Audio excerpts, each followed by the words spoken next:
Karasuma versus the God of Death, the 9th hour of the God of Death, according to obviously the title. And it was just, what a super battle that was. Karasuma counter freaking God of Death, the God of Death countering his moves. Yo, oh my god, this scene, I cannot wait till freaking, like, eventually that scene will get animated. I don't think it'll get animated ever for, like, unless the show really gets popular in Japan. I don't think that scene's gonna get animated, but hopefully it does, because the show's gonna have 2 seasons, so that's gonna be dope. Hopefully they don't pull a manga and sort of, like, rush through the manga. Like, manga's anime was really good, but then, it didn't follow the manga as I thought it would. So, well, not discussion about that. My hair looks different. I know it's weird, but you have to get used to it if you're a viewer who watches the video a lot. If you're new, don't worry about it. The hair is just, it's a new haircut. I haven't cut my hair in 2 months, so obviously this chapter is basically Karasuma versus God of Death. They're going to their battle, whatever, and Koro Sensei pulled through as usual. Yo, I thought Karasuma was dead. I thought he was gone. Yo, freaking God of Death had his ultimate weapon, whatever, and I want to say that. Also, overall, how freaking God of Death actually lied.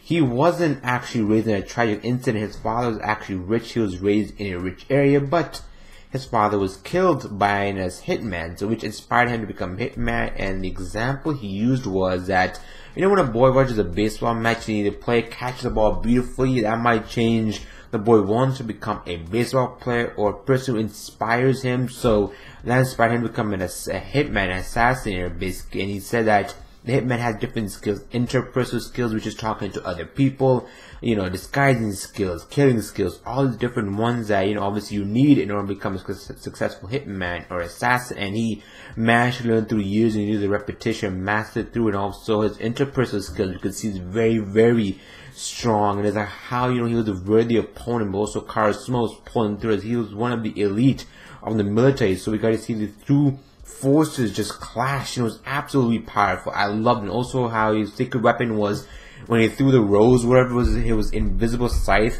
Karasuma knew, also Koro Sensei knew the true nature of the whole, rose, and actually had a little gun, a 9 caliber or 10 caliber bullet. I can't remember what type of caliber, but it was like somewhere around the 9-ish. I'm not exactly sure, but it's a caliber bullet that apparently is like, it does 0 to little damage, but he put it in through his like artery, not his artery, but this like tube that carries the blood vessels or whatever, and then eventually he would blow off the freaking tube that carried the blood, and he would die, or the victim would die to overwhelming excessive blood, obviously excessive bleeding, and eventually he would die of that too. So he didn't actually shoot the heart, he shot the tube that the heart takes the blood in, and it was just, overall it was amazing how detailed that was, how they explain, it's not like he just shot and he died. He actually explained to you, like, how he's gonna die, how is the invisible scythe work, how did the invisible scythe work out. And that was the part that I truly did like about chapter, the fact that it was detailed in its own way. It wasn't super mega detailed where you're confused, but it isn't like, simple where you don't need to think about it. I wish this chapter was sort of like had more dialogue. I know for the past few chapters had more dialogue, but it would have been awesome if we had a little bit more dialogue to explain some things. Also how freaking Koro Sensei also put his tentacle, and he was drinking tomato juice. Obviously he was drinking tomato juice, and obviously the tomato juice went into freaking Karasuma. So basically he protected his vital area before the bullets, obviously, since he has a Mach speed of 20, which is 20 times speed at 2 times or 20 times faster than speed of light.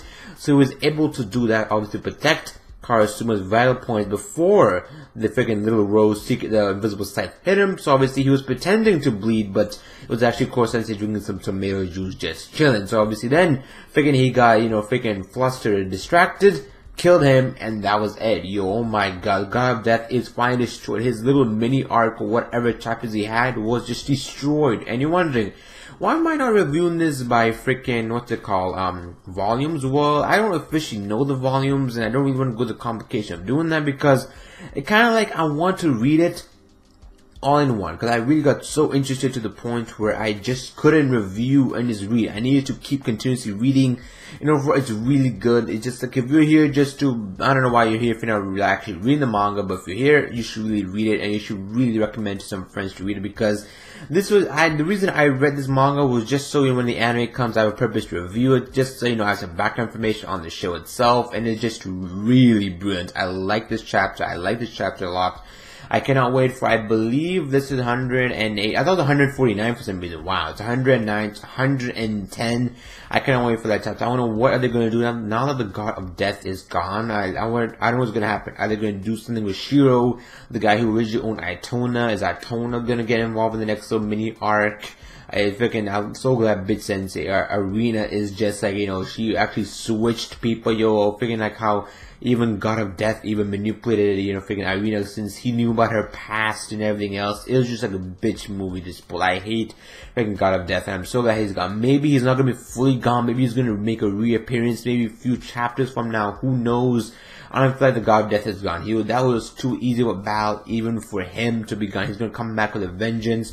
I want to know about God of Death's past even more, and also maybe I'll be watching the OVA and reviewing the OVA for you guys, since I believe it's either ongoing or it's already over, because the OVA is supposed to be up to chapter 70-ish or something, and then you can understand the OVA from there.